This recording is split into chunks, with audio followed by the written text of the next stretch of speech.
খবর 24 সাথে আপনাকে স্বাগত।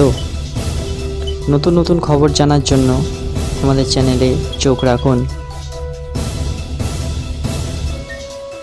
10 তারিখ তৃণমূলের জনগর্জন ব্রিগেডে তৃণমূলের সভা, আর সেই দিনই সন্দেশখালীতে বড় সভা করবে বিজেপি, ঘোষণা করলেন রাজ্যের বিধানসভার বিরোধী দলনেতা শুভেন্দু অধিকারী।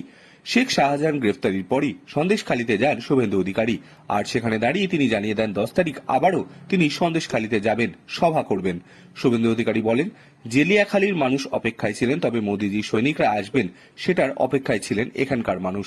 অনেক লড়াই করতে হয়েছে, সিঙ্গেল বেঞ্চ, ডিভিশন বেঞ্চ ঘুরতে হয়েছে, হেড কাউন্ট করা হয়েছে, আর যে নৌকা চালাবেন তাকেই উঠতে দেওয়া হচ্ছে না। গোটা দ্বীপ আমার সঙ্গে, গোটা গ্রাম আমার সঙ্গে। দেখুন 10,000 লোক বেরিয়ে পড়েছে।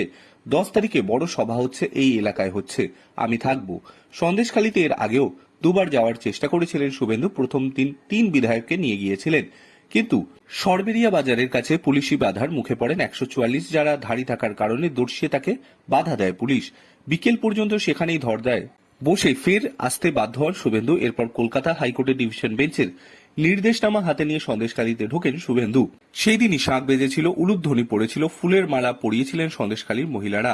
শেখ শাহজাহান গ্রেফতার হতেই হবে সন্দেশখালীর মাটিতে শুভেন্দু অধিকারী। এদিন তাকে দেখে পুষ্পবৃষ্টি, শাঁখ বাজালেন মহিলারা, শুভেন্দুর গলায় পড়ালেন ফুলের মালা। শুভেন্দু বলেন, আজ গোটা দ্বীপ আমার সঙ্গে আছে।